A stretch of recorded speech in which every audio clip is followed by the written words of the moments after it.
¿Desde cuándo? ¿A alguien le suena algo de esto haberlo oído alguna vez? ¿Nadie? Sí, a mí me pasó haciendo destilación de agua salada. Bien. Y aparte con sal el agua. Con sal, o sea, no solamente, no estoy hablando de agua pura. Y a los 95 por ahí ya empezaba a alargar, o antes, a los 90 ya empezaba con algunas burbujitas. Y ya bien la ebullición a los 95, 96. Sin embargo, ¿qué es lo que qué es lo que vos? No, pero esa evolución, esas burbujas 90, 90 y pico, no tienen que ver por baja la capacidad de aire que el agua Sí, puede tener disuelta. las primeras burbujas suelen ser aire disuelto, ¿está bien? Pero vos podés agarrar el agua que herviste un buen rato, Sí, sí. y enfriarla, ya no tiene aire disuelto. Y cuando volvés a hacer esto, no empieza a burbujear a los 95, pero a los 97 ya hierve. Y ahí ya no tenés aire disuelto. ¿Está bien? Entonces, ¿y qué es lo que enseñamos todos? ¿A qué temperatura hierve el agua? A 100 grados. ¿Cómo se hace un experimento para medir el punto de ebullición del agua? Pongo un tacho arriba del fuego, meto un termómetro abajo y espero que estabilice. Cuando estabilice, esa es la temperatura de ebullición del agua. Ahora, ¿esto es algo nuevo? ¿Es algo que se sepa desde hace poco? Por eso todo, ¿desde cuándo? Y, pregunta más importante, si esto es así, ¿cómo se define el punto de ebullición? ¿Qué mido de ese rango de 4 o 5 grados? ¿Qué tomo como punto de ebullición? ¿Los 101? Entonces todos los termómetros están mal calibrados. Bien. Profe, en el campo decimos, cuando preparamos el mate, que te apaguen la hornalla en el primer hervor. Tal vez tenga algo que ver. Tal cual. Bien. Entonces, si uno sigue buscando esto y siguiendo la huella, ya que el caso Chang hizo el trabajo, yo lo sigo a él. El camino arranca en el Science Museum de Londres, que si alguna vez tienen la oportunidad de visitarlo, realmente vale la pena.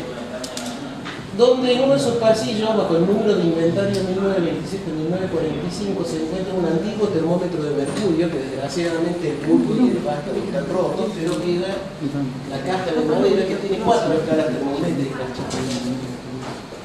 marcadas. Y este termómetro de mercurio había sido hecho por George Adams. ¿Quién era George Adams? George Adams era nada menos que el constructor oficial de instrumentos matemáticos del rey Jorge III.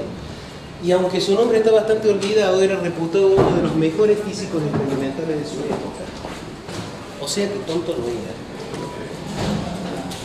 Y este termómetro data de aproximadamente 1770. O sea que esto nuevo no es. ¿Y qué dice ese termómetro? Este termómetro tiene marcado Comienza a hervir. 2 puntos de ebullición. El de más abajo dice begins to boil, aproximadamente a 96 grados centígrados. El de más arriba dice water boils vehemently, es decir, el agua hierve con ganas.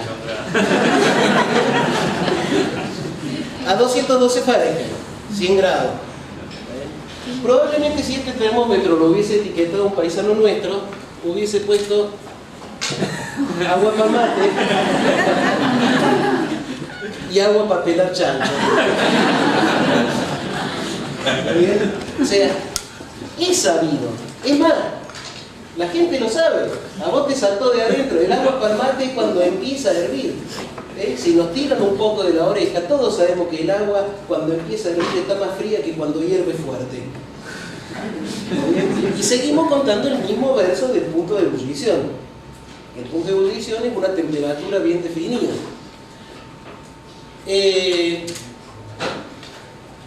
Esta historia sigue, dicho sea de paso, probablemente el rey Jorge III era un tipo muy inclinado a la ciencia, Jorge III de Inglaterra, afición que probablemente le llevó suficiente tiempo como para perder las colonias americanas en el proceso, pero ese es otro punto, ¿está bien? ¿Y quién era este Deluc? Deluc era un personaje originario de Ginebra, pero que en la época en que aparece en esta historia ya estaba viviendo en Londres, nada menos que como lecturer de la reina. Lo habían llevado para que le enseñara ciencias a la reina consorte de Inglaterra. Jean Deluc, suizo, meteorólogo, físico, geólogo, montañista, teólogo y hombre de negocios, nada más. Alrededor de 1772, en realidad eso está mal, en esa época ya estaba en Londres, no iba por Ginebra, pero iba por Londres sacudiendo un frasquito de agua sellado con un termómetro adentro. Y él puso en sus anotaciones: esta operación duró 4 semanas durante las cuales difícilmente dejé nunca mi frasco, excepto para dormir, realizar negocios en el pueblo y hacer cosas que requerían ambas manos. Comí, leí, escribí, visité a mis amigos, hice mis caminatas, todo mientras sacudía mi agua. Vale, sacudiendo el agua. Aquí. Bueno. En esa época, Deluc estaba a punto de terminar su obra maestra, Investigaciones sobre las modificaciones de la atmósfera. Y, entre otras cosas, ahí él lo que quería, había empezado investigando las modificaciones del vapor de agua en la atmósfera, y había terminado tratando de estudiar el fenómeno de ebullición, porque se había dado cuenta que no estaba bien entendido. Y había tenido, entre otras ideas, esta: el agua destilada no es pura, contiene aire disuelto. Y eso altera el punto de ebullición verdadera. Entonces, ¿cuál era la idea de sacudirla? La misma de cuando sacudimos una latita de coca. ¿Vieron ese episodio de Los Simpsons donde Bart le mete la lata de cerveza dentro de la máquina? Sacudirle, le saca el aire. Después de un mes de sacudir su agua, Deluc puso su agua en un tachito, la puso encima del fuego, le puso un termómetro adentro, y el resultado es que el agua llegó hasta los 112 grados sin hervir. Y explotó. Claro, ¿qué pasó? La había sobrecalentado, y mucho. ¿Está bien? Ya vamos a volver sobre eso. Evaporó explosivamente una cantidad grande de agua. Pero llegó hasta los 112 grados sin hervir, cosa que a Deluc le llamó muchísimo la atención. Y esta historia sigue con Deluc y más agua explosiva. Otra de las ideas que tuvo Deluc fue la siguiente: el termómetro está midiendo la temperatura acá, y él lo que quería estudiar era la verdadera ebullición, entre comillas. Vas a ver lo que fuera eso. Y él decía: la ebullición verdadera debe ocurrir acá, a temperatura supuestamente mayor, en una capa muy finita cerca del fondo del frasco donde pega la llama. Entonces su idea fue sumergir el frasco en un baño de aceite que lo caliente uniformemente.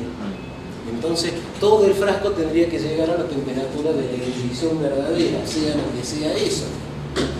Este video que vemos acá, el resultado fueron más explosiones. Esto que ven acá es un baño de grafito fundido a 200 y chirola de grado. Ahí acaban de meter un Erlenmeyer con agua destilada. Miren la temperatura del termómetro. Llega de 100 a 100, pasa, 103, 104, 105. Y ahí hierve un poquito, le saca el termómetro. Fíjense que no vuelve a hervir cuando sumerge el termómetro, hierve después. Pero miren la temperatura a la que estoy viendo: 108 grados. ¿Está bien? O sea, y no hierve de la forma que uno está acostumbrado a verla hervir. Tiene periodos de quiescencia muy largos y de repente hierve un rato y baja la temperatura, pero no baja a 100 grados, baja a 105, 106 grados. Y después se calma, sube de vuelta, 108, 109, 110, hace otra explosión de ebullición. En definitiva, Deluc encontró cada vez más complejidad en este fenómeno y termina en su obra distinguiendo 6 fenómenos diferentes que podrían llamarse ebullición, todos con temperaturas ampliamente variables. Ahora, para esta época, final del siglo XVIII, la termometría ya había avanzado lo suficiente como para que la gente estuviese tratando de que fuera reproducible. ¿Eso qué quería decir? Que tenemos que definir puntos de calibración termométricos. Tan acuciante se volvió este problema que por indicación del rey Jorge III, la Real Sociedad Británica constituyó una comisión de notables para definir el punto de ebullición. ¿Cuál era el punto de calibración termométrico de 100 grados? En esa comisión estaban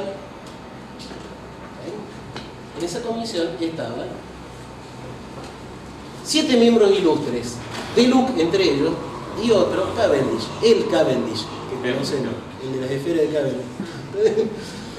Ok. La misión de esa comisión de notables era hacer recomendaciones definitivas de los puntos fijos termométricos.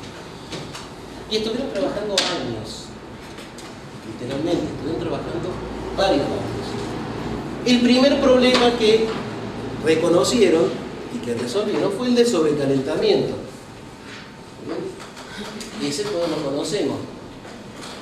Cavendish mismo dijo: el exceso del calor del agua por encima del punto de ebullición es influenciado por una gran variedad de circunstancias. O sea, el agua se puede sobrecalentar en mayor o menor medida dependiendo de las circunstancias. Está bien, eso lo sabemos bien. Entonces, ¿qué hicieron? La recomendación final de la comisión fue medir la temperatura del vapor, no del agua. ¿Bien? Pero esto fue después de como 5 o 6 años de trabajo. ¿Y cuál era el problema con esto? Bueno, para la mayoría de la comisión no había ningún problema. Habían visto experimentalmente que la temperatura del vapor era siempre la misma. Dijeron, bueno, entonces el punto de 100 grados es este. Pero la justificación que tenían era empírica. No tenían ninguna base teórica para decir por qué el punto de vapor sí era estable, independientemente de cuál fuera la condición del agua que hervía abajo. O sea, el agua que hervía abajo podía estar a 96 grados o a 105 grados y la temperatura del vapor era la misma. ¿Bien? Nadie sabía por qué. Y si uno lee yo no los leí, pero Jasoc Chang los leyó por mí y lo puso en su tesis, en el año de cuento.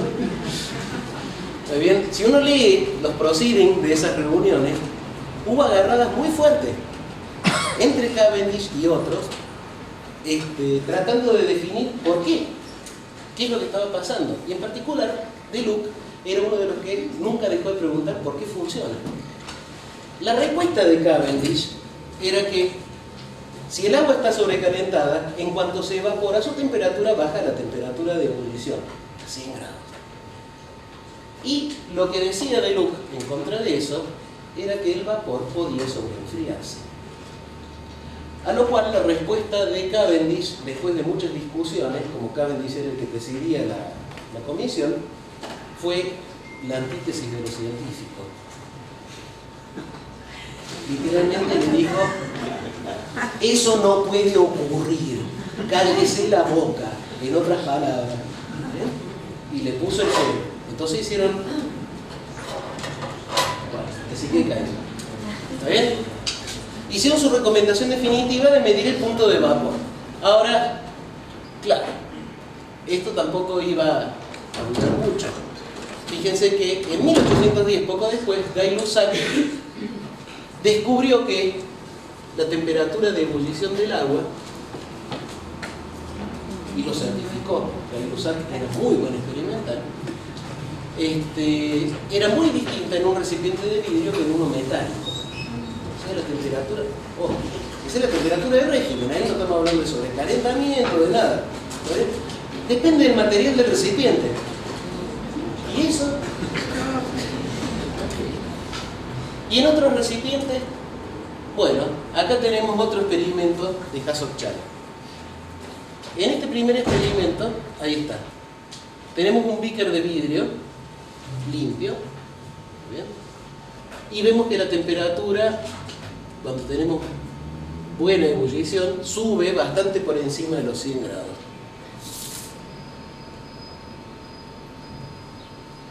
Este es un beaker de vidrio que está rayado. Acá la temperatura se estabiliza mucho más cerca de 100 grados. Y la forma y tamaño de las burbujas es distinta. Forma mucha más burbuja, parece soda, no parece agua hirviendo. También parece cuando uno pone gaseosa en un vaso. ¿Bien? Y estabiliza una temperatura más baja. Esto es una jarra de cerámica. Miren la temperatura del termómetro. 101.9 grados. Y el hervor es completamente distinto. Es Son pocas burbujas y grandes, es como que al agua le cuesta hervir. ¿Bien? Y el último, que para mí es uno de los más interesantes de todos, claro, este no lo pudieron hacer en la antigüedad, Jason Chang lo hizo ahora porque estos materiales, bueno, un tarro de acero, fíjense, vamos a ver que hierve a la temperatura nominal, supuestamente 100 grados. ¿Ven? Pero este no estaba en la época de Cavendish, eso es teflón. Si el teflón está limpio, así es como hierve el agua. Y hierve a temperatura mucho más baja.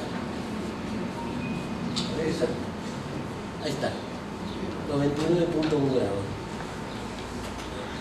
Entonces, de vuelta, ¿qué está pasando? Bueno, ahí terminó el video.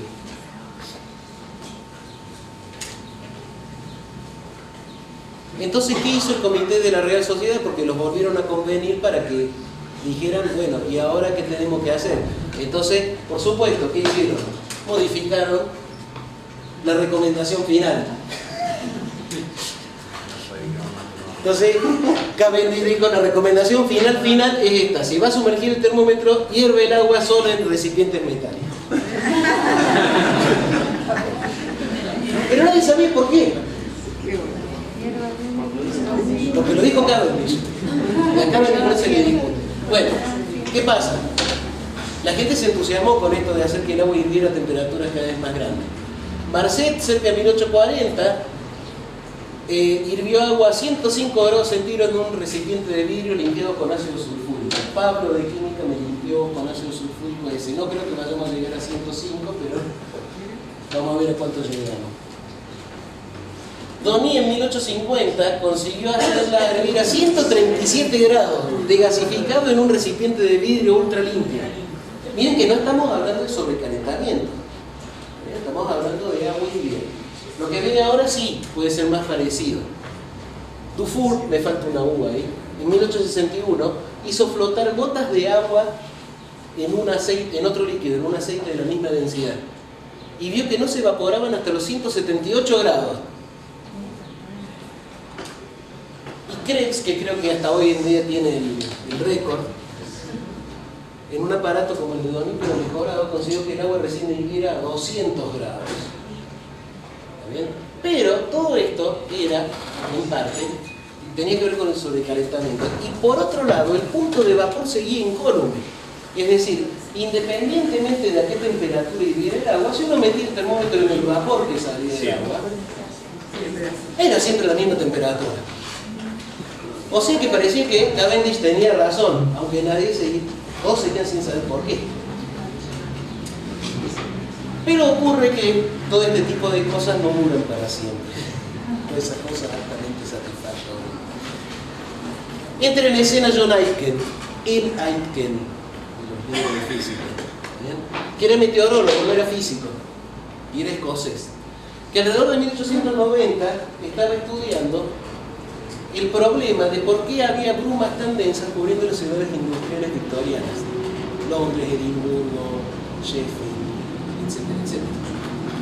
Y una de las ideas que se le ocurrieron es que había abundante polvo de la combustión del carbón. Y dijo, ¿qué pasará si filtramos el aire y lo limpiamos de modo que no contenga impurezas? ¿Cuál será la temperatura de condensación del vapor? Y el resultado fue que sin polvo no hay niebla. El vapor no condensa. El experimento que hizo Aitken, hizo un botellón de vidrio muy grandote, lo llenó de aire saturado de vapor de agua sin filtrar, dejó bajar la temperatura y a los 100 grados se empezó a formar niebla adentro. Hizo lo mismo con el aire filtrado. Un fieltro lo filtró, ¿no? Un fieltro de algodón. Y el vapor bajó como hasta 30 grados, hasta temperatura ambiente, y no condensaba, no se formaba bruma. Y, de paso, inventó lo que todavía hoy en día se conoce como el aparato de Aitken. ¿Saben lo que es? Ellos usan los físicos de la atmósfera para producir nubecitas artificiales en un entorno controlado. puso un pulverizador que tiraba polvillo, no me acuerdo si es polvillo de carbono o polvillo de talco. O sea, agarraba, era muy espectacular el experimento porque enfriaba su enorme botellón de vidrio hasta temperatura ambiente, aire claro adentro, apretaba la pera, tiraba una polvoreada de talco adentro, luz instantánea. Bien, Einstein mismo lo describió de esta forma. Dice, si no hubiera polvo en el aire, no habría nieblas, ni nubes, ni brumas, y probablemente no habría lluvia. No podemos decir si el vapor en una atmósfera perfectamente pura alguna vez condensaría para formar lluvia. Pero si lo hiciera, la lluvia caería de un cielo prácticamente sin nubes. Cuando el aire llegara a esa condición en la que cae la lluvia, esto es saturado con vapor de agua, convertiría a todo en la superficie de la Tierra en un condensador sobre el cual se depositaría. Cada hoja de hierba y cada rama de árbol gotearían con la humedad depositada por el aire al pasar. Nuestras vestimentas se empaparían y chorrearían, y los paraguas serían inútiles. O sea, obviamente la escritura científica era bastante más florida, digamos, en esa época. Pero la imagen es muy llamativa. ¿Está bien? Y fíjense que esto dio origen muy poco después a un descubrimiento, o un invento. ¿Lo conocen este muchacho? Físico escocés de 1900. ¿Saben lo que inventó? Tuvo esta idea. Acuérdense que en esa época la gente estaba empezando a jugar con materiales radiactivos. Dijo, si el polvo nuclea la condensación, quizás los iones dejados por las partículas subatómicas también la nucleen. La cámara de niebla. Inventó la cámara de niebla, exactamente. Acá tenemos un videito de cómo funciona una cámara de niebla. Esto que están poniendo ahí es hielo seco. Dióxido de carbono sólido. Sublima a 32 bajo cero. Ahí va la cámara arriba. No se hace con vapor de agua, se hace con vapor de alcohol. El alcohol etílico. Ahí están rociando alcohol. Se le pone la tapa. Esta diapositiva y el proyector es simplemente para concentrar un haz de luz más o menos plano que atraviese la cámara. ¿Han visto una cámara de niebla alguna vez? Bueno, los que no la hayan visto, así es como se ve. Ahí pasó una partícula, ahí pasó otra, ahí pasó otra. ¿Está bien? ¿Qué pasa? El alcohol evapora. ¿Está bien? Pero como abajo está frío, se sobreenfría. Tiene un gradiente de temperatura vertical. Está frío abajo y caliente arriba. Entonces, en la altura más o menos que uno pone la luz, está sobreenfriado. Pero no condensa. Hasta que pasa una partícula y ahí condensa. Entonces las trazas de las partículas radiactivas uno las ve por condensación del vapor que estaba sobreenfriado. Ahora, la cuestión es, con todo esto, está clarísimo lo que dijo Einstein: los cambios de estado no ocurren simplemente a una temperatura dada, hace falta algo más, un factor iniciador, alguna superficie libre donde el cambio de fase, está hablando, pueda comenzar. En la condensación del vapor la proveen los granos de polvo. En la evaporación, eso postuló él, lo hace la superficie líquido-gas. Son lo que conocemos como teorías de nucleación. Las nuevas fases tienen que nuclear. Hay una barrera energética que tiene que saltar para empezar a formarse la nueva fase. Los centros de nucleación se la facilitan, le bajan la barrera. Si no hay centro de nucleación, el cambio de fase es mucho más difícil. Podemos sobrecalentar, podemos sobreenfriar. Ahora, lo que quedó claro con todo esto es que al final Deluc tenía razón. El vapor se puede sobreenfriar. Y entonces, como diría alguien, ¿y mi punto fijo? ¿Cómo está viendo el termómetro ahora? Si el punto de vapor tampoco es confiable. El vapor se puede sobreenfriar. ¿Cómo sé que estoy midiendo bien? Y hay algo peor. A ver si entendimos bien. Ahora sabemos que el agua no siempre hierve a 100 grados. ¿Está claro? ¿Cómo lo sabemos? Porque lo comprobamos usando termómetros que calibramos según la hipótesis de que el agua siempre hierve a 100 grados. ¿Cómo es posible la termometría? ¿Cómo se puede hacer para calibrar un termómetro si no tenemos un punto de calibración? Bueno, y en realidad, acá empieza lo bueno. La historia no es así. Lo que ocurre en realidad es esto. Y esto ocurre generalmente cuando uno hace ciencia experimental. Yo no soy experimental, soy teórico. Pero me encantan las cosas que hacen los experimentales. Uno identifica, por ejemplo, en este contexto, situaciones en que la temperatura de ebullición es bastante fija. No sabemos cuál es, pero sabemos que el fenómeno es reproducible. O no tenemos razones para sospechar que no lo sea. Calibramos los termómetros usando esos casos más o menos reproducibles. Ahora tenemos un punto de calibración. No sabemos cuál es, pero si el fenómeno cambia, nos vamos a dar cuenta que está cambiando, porque el termómetro va a marcar algo distinto. Entonces, con esos termómetros calibrados provisoriamente con un punto de calibración que ya sabemos que no es bueno, pero es lo bastante bueno por un tiempo, usamos esos termómetros para investigar los casos más variables. Y vamos deduciendo cuáles son las causas que hacen que el fenómeno presente variaciones. Y las vamos sacando del camino para obtener un fenómeno cada vez más estable y más reproducible. Y con eso, iteramos, mejoramos la calibración, ahora podemos distinguir más fino. Con nuestros termómetros más finos distinguimos nuevos tipos de variabilidades que antes no veíamos. Y así sucesivamente. Hasta que terminamos con termómetros, patrón electrónicos capaces de medir milikelvins. De diferencia. No digo temperatura absoluta de milikelvin, sino medir una temperatura a la milésima de Kelvin. ¿Está bien? Mucho mejor que eso, incluso hoy en día no hay. Es decir, el punto de ebullición no es fijo, pero aprendimos a fijarlo o a fijar algo que se le parece. Y acá es donde te recluto, Víctor, porque lo que voy a afirmar puede sonar un poco chocante. Esto es un excelente ejemplo para mí de cómo se construye el conocimiento científico. El conocimiento científico no es una cosa que uno mira la naturaleza y la lee, o hace un experimento y el experimento le grita en la cara: está pasando esto. Uno interpreta, reinterpreta, refina. Y en definitiva, el punto de ebullición, en este contexto, y en un sentido muy claro, es una construcción. Ojo, no estoy hablando de que sea una construcción social, es una construcción científica, es bien definido, es objetivo. Pero el punto de ebullición no es lo que uno se encuentra cuando uno pone a hervir agua sobre la hornalla. ¿Está bien? Para medir un punto de ebullición, ya vamos a ver enseguida cómo se mide bien la temperatura de ebullición. Vamos a ver que hay que hacer toda una cosa. No sé si vos estás de acuerdo, Víctor, con lo que estoy diciendo. Obvio, sí. Bien. Gracias. Y sería una pena no usar estos ejemplos, o no necesariamente ejemplos como este, cuando uno enseña ciencia. ¿Bien? ¿Cómo fijamos el punto fijo? Bueno, ¿cómo procedemos en un experimento casero? Esto es lo primero que se nos ocurre. Yo quiero mostrar esto en el aula, quiero poderlo hacer en mi casa o en un aula que no está preparada para hacer experimentos científicos.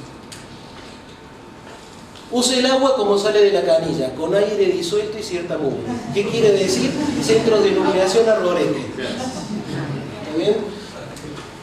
Use un recipiente ni muy pulido ni muy limpio, no de vidrio, menos de cerámica. O sea, un tachito de acero o una olla de aluminio. Que el recipiente sea de boca ancha. Como esto. Un fuego bien caliente, cosa que el hervor hierva fuerte. Y por cierto, no filtre el aire.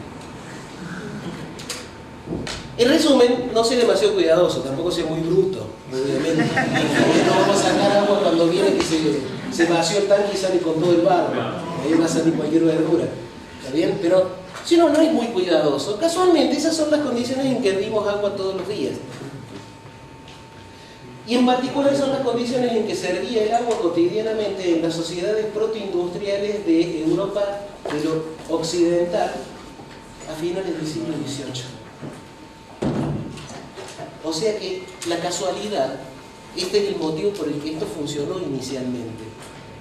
Toda esta conjunción de factores hacía que el fenómeno fuera bastante reproducible. O sea que también la casualidad tiene su papel en el avance del conocimiento científico. ¿Está bien? Cuando uno depura el fenómeno, empieza a usar agua destilada, recipiente libre, es que empiezan a aparecer todas las cosas que antes, en el experimento casero, no aparecían. ¿Está bien? Entonces, una pregunta razonable que uno dice es: ¿qué pasaría si usualmente hirviéramos el agua de otra forma muy diferente? ¿De cuál forma muy diferente podemos hervir el agua hoy que no es sobre un fuego? Microondas.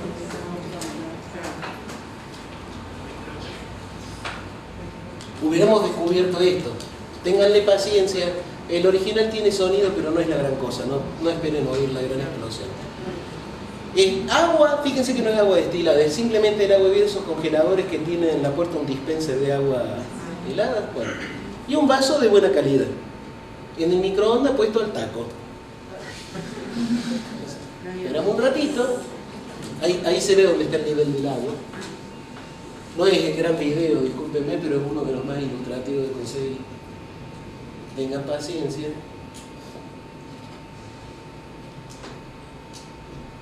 Tengan paciencia. Tengan paciencia. Ahí va en cámara lenta.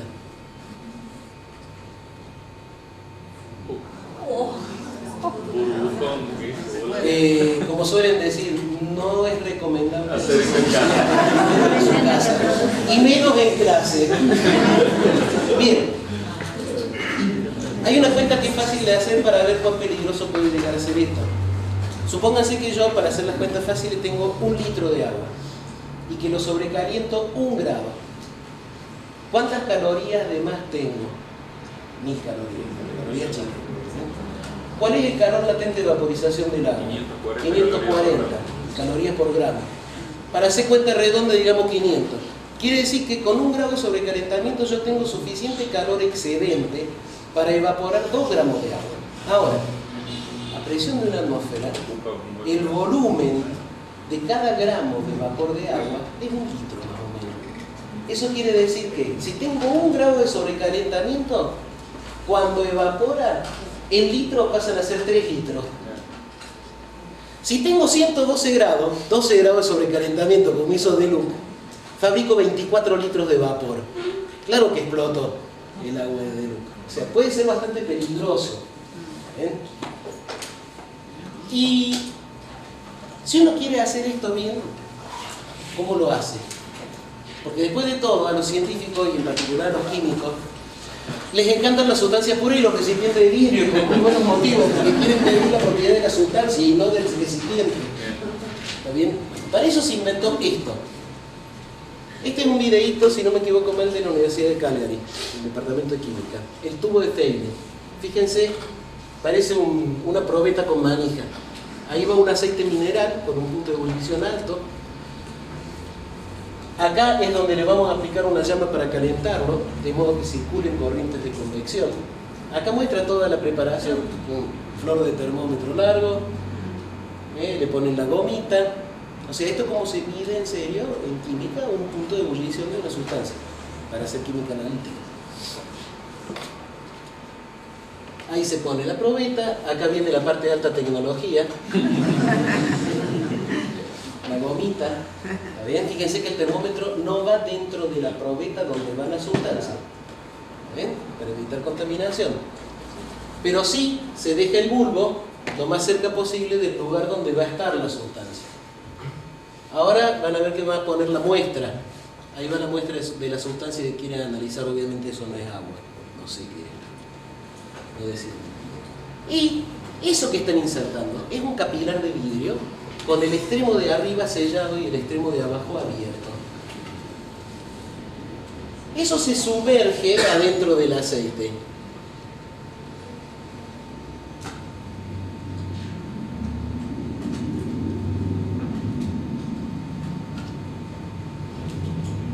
Ahí va.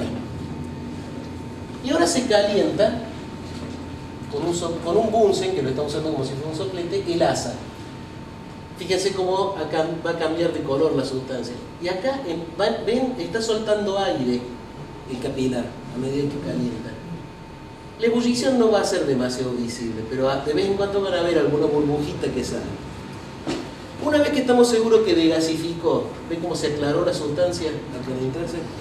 Que degasificó y salió todo el aire que iba a salir del capilar y demás, ¿qué se hace? Se apaga la llama y se deja que enfríe. Ahora van a ver, ahí todavía está hirviendo, ahí deja de hervir y fíjense lo que va a ocurrir acá abajo. En un momento dado, ahí está, el líquido entra al capilar. En el momento en que el líquido entra al capilar, esa es la temperatura de ebullición.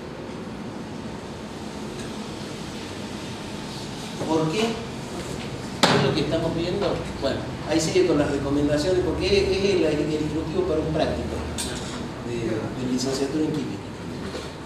Porque no encontré una explicación completamente clara, pero lo que yo tengo entendido que está ocurriendo es esto. El capilar soltó aire porque al levantar temperatura obviamente aumentó la presión de aire, pero tenemos todo abierto a la presión atmosférica. Ahora, y pasamos de la temperatura de la transición de fase, pasamos de la temperatura de equilibrio líquido-gas, nos fuimos para arriba. Cuando dejamos de enfriar, el aire en el capilar se va a contraer y va a tratar de absorber líquido. Pero mientras el líquido esté por encima de la temperatura de equilibrio líquido-gas, en vez de entrar líquido, evapora dentro del capilar. Recién cuando la temperatura del líquido cae por debajo de la temperatura de equilibrio líquido-gas, empieza a entrar líquido al capilar en vez de vapor. Y fíjense que la temperatura de la transición, justamente, la capilaridad es molesta. La capilaridad no influye en el resultado. ¿Está bien? Porque la temperatura de la transición líquido-gas, la tensión capilar, ya la tenemos. Entonces, pero fíjense una cosa. Esta es la forma en que se mide el punto de ebullición. ¿Qué tiene que ver esto con poner algo a hervir encima de un fuego en un tacho? Nada. ¿Está bien? O sea, cuando uno mide el punto de ebullición, bien medido, lo que está midiendo es la temperatura de la transición líquido-gas. Cuando uno mide el punto de ebullición, como lo vamos a hacer acá, lo que uno está midiendo es la temperatura de régimen de un proceso complicadísimo, que depende de un montón de factores y que da aproximadamente, en circunstancias razonables, una temperatura que es aproximadamente la de equilibrio líquido-gas a esa presión. Pero no va exactamente. Es decir que el punto de ebullición no es el punto de ebullición, no es la temperatura a la que el líquido hierve. Lo que llamamos el punto de ebullición es la temperatura de equilibrio líquido-gas a una presión dada. Y solo tiene una conexión bastante remota con la temperatura de ebullición de un líquido. ¿Está bien? Con lo cual, todo el procedimiento a lo que apunta es a forzar al líquido a entrar en ebullición. O sea, a hacer lo que la teoría dice que tendría que hacer. ¿Está bien? En cierta forma, lo que estamos diciendo, de vuelta, acá Víctor asistime si pensás que el patino muy feo, es que el punto de ebullición uno no lo encuentra, lo construye. Uno construye un aparato diseñado específicamente para que algo notable ocurra a la temperatura de equilibrio líquido-gas. Pero ese algo no tiene nada que ver con hervir un líquido. ¿Está bien? ¿Se entiende lo que quiero decir? Bueno. ¿Quién quiere tomar un mate? La parte de la charla termina acá. Creo que acá hay muchas cosas que uno... Ahora vamos a la parte de preguntas. A ver cómo me fue de hora. 16:30. Bien.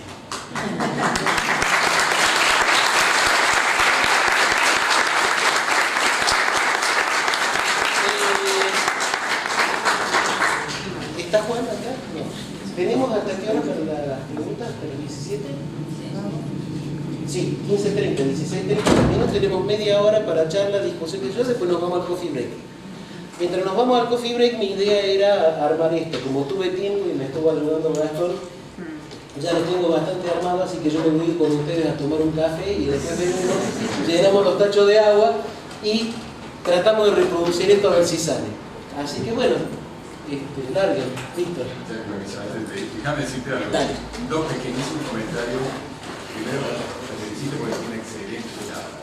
Y segundo, me alegra mucho ver que arrancás con un filósofo de la ciencia, y no por perspectiva gregaria, sino porque creo que es una excelente ilustración de cómo la... No ocurre en simplemente una temperatura dada, hace falta algo más, un factor iniciador, alguna superficie libre donde el cambio de fase, está hablando, pueda comenzar.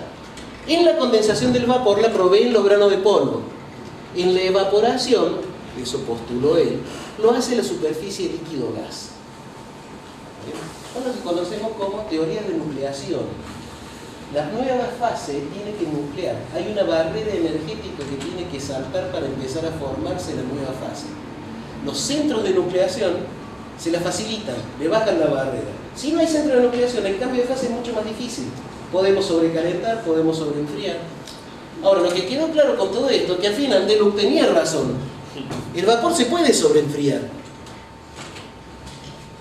Y entonces, como diría alguien, ¿y mi punto fijo? ¿Cómo calibro el termómetro ahora? Si el punto de vapor tampoco es confiable. El vapor se puede sobreenfriar. ¿Cómo sé que estoy midiendo bien? Y hay algo peor. A ver si entendimos bien. Ahora sabemos que el agua no siempre hierve a 100 grados. ¿Está claro? ¿Cómo lo sabemos? Porque lo comprobamos usando termómetros que calibramos según la hipótesis de que el agua siempre hierve a 100 grados. ¿Cómo es posible la termometría? ¿Cómo se puede hacer para calibrar un termómetro si no tenemos un punto de calibración? Bueno, y en realidad, acá empieza lo bueno. La historia no es así. Lo que ocurre en realidad es esto. Y esto ocurre generalmente cuando uno hace ciencia experimental. Yo no soy experimental, soy teórico. Pero me encantan las cosas que hacen los experimentales. Uno identifica, por ejemplo, en este contexto, situaciones en que la temperatura de ebullición es bastante fija. No sabemos cuál es, pero sabemos que el fenómeno es reproducible. O no tenemos razones para sospechar que no lo sea. Calibramos los termómetros usando esos casos más o menos reproducibles. Ahora tenemos un punto de calibración. No sabemos cuál es, pero si el fenómeno cambia, nos vamos a dar cuenta que está cambiando, porque el termómetro va a marcar algo distinto. Entonces, con esos termómetros calibrados provisoriamente con un punto de calibración que ya sabemos que no es bueno, pero es lo bastante bueno por un tiempo, usamos esos termómetros para investigar los casos más variables. Y vamos deduciendo cuáles son las causas que hacen que el fenómeno presente variaciones. Y las vamos sacando del camino para obtener un fenómeno cada vez más estable y más reproducible. Y con eso, iteramos, mejoramos la calibración, ahora podemos distinguir más fino. Con nuestros termómetros más finos distinguimos nuevos tipos de variabilidades que antes no veíamos. Y así sucesivamente. Hasta que terminamos con termómetros, patrones electrónicos capaces de medir milikelvins. De diferencia. No digo temperatura absoluta de milikelvin, sino medir una temperatura a la milésima de Kelvin. ¿Está bien? Mucho mejor que eso, incluso hoy en día no hay. Es decir, el punto de ebullición no es fijo, pero aprendimos a fijarlo o a fijar algo que se le parece. Y acá es donde te recluto, Víctor, porque lo que voy a afirmar puede sonar un poco chocante. Esto es un excelente ejemplo para mí de cómo se construye el conocimiento científico. El conocimiento científico no es una cosa que uno mira la naturaleza y la lee, o hace un experimento y el experimento le grita en la cara: está pasando esto. Uno interpreta, reinterpreta, refina. Y en definitiva, el punto de ebullición, en este contexto, en un sentido muy claro, es una construcción. Ojo, no estoy hablando de que sea una construcción social, es una construcción científica, es bien definido, es objetivo. pero el punto de ebullición no es lo que uno se encuentra cuando uno pone a hervir agua sobre la hornalla. ¿Está bien? Para medir un punto de ebullición, ya vamos a ver enseguida cómo se mide bien la temperatura de ebullición. Vamos a ver que hay que hacer toda una cosa. No sé si vos estás de acuerdo, Víctor, con lo que estoy diciendo. Obvio, sí. Bien. Gracias. Y sería una pena no usar estos ejemplos, o no necesariamente ejemplos como este, cuando uno enseña ciencia. ¿Bien? ¿Cómo fijamos el punto fijo? Bueno, ¿cómo procedemos en un experimento casero? Esto es lo primero que se nos ocurre. Yo quiero mostrar esto en el aula, quiero poderlo hacer en mi casa o en un aula que no está preparada para hacer experimentos científicos. Use el agua como sale de la canilla, con aire disuelto y cierta mugre. ¿Qué quiere decir? Centro de iluminación a rorete. ¿Está bien? Use un recipiente ni muy pulido ni muy limpio, no de vidrio, menos de cerámica. O sea, un tachito de acero, una olla de aluminio. Que el recipiente sea de boca ancha. Como esto. Un fuego bien caliente, cosa que el hervor hierva fuerte. Y por cierto, no filtre el aire. En resumen, no sea demasiado cuidadoso, tampoco sea muy bruto, obviamente. No vamos a sacar agua cuando viene que se vació el tanque y sale con todo el barro. Ahí va a salir cualquier verdura. ¿Está bien? Pero si uno no es muy cuidadoso, casualmente esas son las condiciones en que hervimos agua todos los días. Y en particular son las condiciones en que se hervía el agua cotidianamente en las sociedades protoindustriales de Europa de lo occidental a finales del siglo XVIII. O sea que la casualidad, este es el motivo por el que esto funcionó inicialmente. Toda esta conjunción de factores hacía que el fenómeno fuera bastante reproducible. O sea que también la casualidad tiene su papel en el avance del conocimiento científico. ¿Está bien?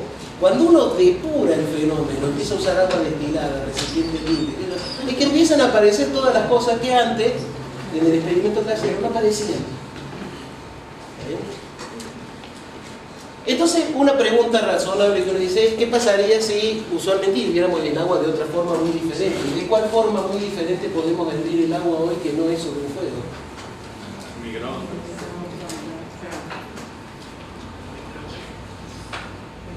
Hubiéramos descubierto esto. Ténganle paciencia. El original tiene sonido, pero no es la gran cosa. No esperen oír la gran explosión. El agua, fíjense que no es agua destilada, es simplemente el agua de esos congeladores que tienen en la puerta un dispenser de agua helada. Bueno, y un vaso de buena calidad. En el microondas puesto al taco. Esperamos un ratito. Ahí se ve dónde está el nivel del agua. No es el gran video, discúlpenme, pero es uno de los más ilustrativos de conseguir. Tengan paciencia.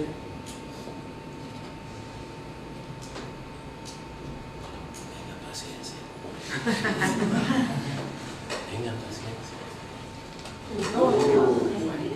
Ahí va en cámara lenta.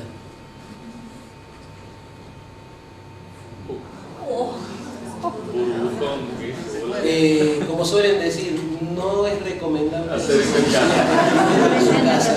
Y menos en clase. Bien. Hay una cuenta que es fácil de hacer para ver cuán peligroso puede llegar a ser esto. Supónganse que yo, para hacer las cuentas fáciles, tengo 1 litro de agua y que lo sobrecaliento 1 grado. ¿Cuántas calorías de más tengo? 1000 calorías chicas. ¿Cuál es el calor latente de vaporización del agua? 540 calorías por gramo. Para hacer cuenta redonda, digamos 500. Quiere decir que con 1 grado de sobrecalentamiento yo tengo suficiente calor excedente para evaporar 2 gramos de agua. Ahora, a presión de una atmósfera, el volumen de cada gramo de vapor de agua es 1 litro más o menos. Eso quiere decir que si tengo 1 grado de sobrecalentamiento, cuando evapora, el litro pasan a ser 3 litros. Si tengo 112 grados, 12 grados de sobrecalentamiento como hizo Deluc, fabrico 24 litros de vapor. Claro que explotó el agua de Deluc. O sea, puede ser bastante peligroso. Y si uno quiere hacer esto bien, ¿cómo lo hace? Porque después de todo, a los científicos y en particular a los químicos, les encantan las sustancias puras y los recipientes de vidrio, y con muy buenos motivos, porque quieren medir la propiedad de la sustancia y no del recipiente. ¿Está bien? Para eso se inventó esto. Este es un videíto, si no me equivoco mal, de la Universidad de Calgary, el departamento de química. El tubo de Theile. Fíjense, parece una probeta con manija. Ahí va un aceite mineral con un punto de ebullición alto. Acá es donde le vamos a aplicar una llama para calentarlo, de modo que circulen corrientes de convección. Acá muestra toda la preparación, un flor de termómetro largo, le ponen la gomita. O sea, esto es como se mide en serio en química un punto de ebullición de una sustancia para hacer química analítica. Ahí se pone la probeta, acá viene la parte de alta tecnología. La gomita, ¿está bien? Fíjense que el termómetro no va dentro de la probeta donde va la sustancia, ¿está bien? Para evitar contaminación. Pero sí se deja el bulbo lo más cerca posible del lugar donde va a estar la sustancia. Ahora van a ver que va a poner la muestra. Ahí va la muestra de la sustancia que quieren analizar. Obviamente eso no es agua, no sé qué, no decir. Y eso que están insertando es un capilar de vidrio con el extremo de arriba sellado y el extremo de abajo abierto. Eso se sumerge adentro del aceite.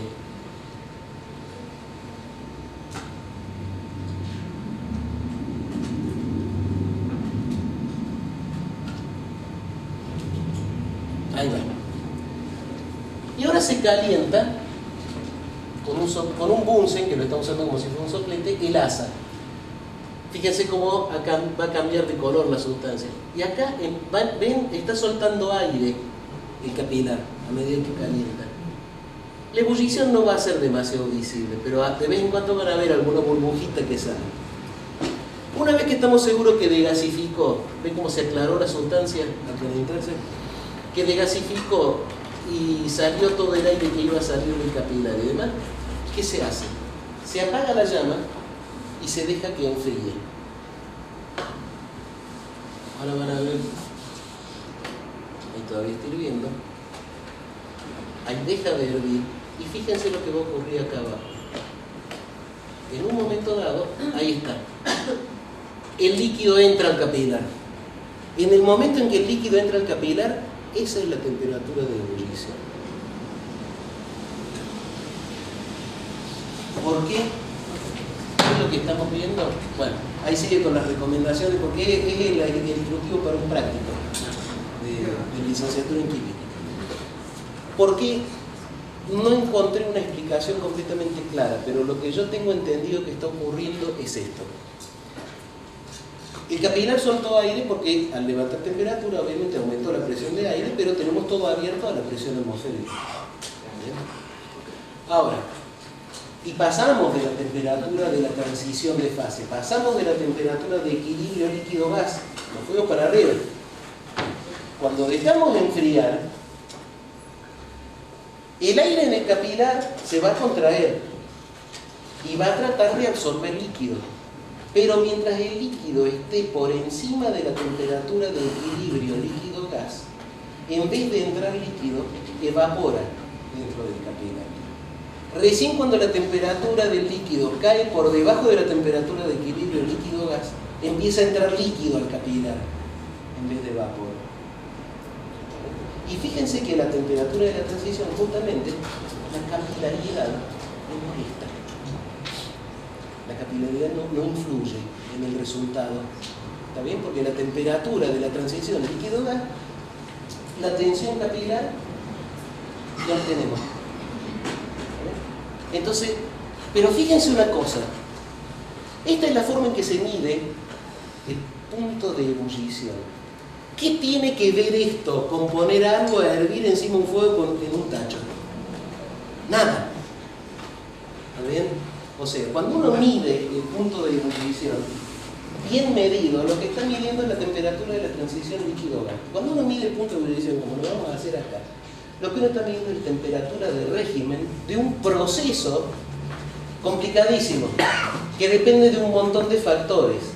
y que da aproximadamente, en circunstancias razonables, una temperatura que es aproximadamente la de equilibrio líquido-gas a esa presión. Pero no da exactamente. Es decir, que el punto de ebullición no es el punto de ebullición, no es la temperatura a la que el líquido hierve. Lo que llamamos el punto de ebullición es la temperatura de equilibrio líquido-gas a una presión dada. Y solo tiene una conexión bastante remota con la temperatura de ebullición de un líquido. ¿Está bien? Con lo cual, todo el procedimiento a lo que apunta es a forzar al líquido a entrar en ebullición. O sea, a hacer lo que la teoría dice que tendría que hacer. ¿Está bien? En cierta forma, lo que estamos diciendo, de vuelta, acá Víctor asistime si pensás que el patino muy feo, es que el punto de ebullición uno no lo encuentra, lo construye. Uno construye un aparato diseñado específicamente para que algo notable ocurra a la temperatura de equilibrio líquido-gas. Pero ese algo no tiene nada que ver con hervir un líquido. ¿Está bien? ¿Se entiende lo que quiero decir? Bueno. ¿Quién quiere tomar un mate? La parte de la charla termina acá.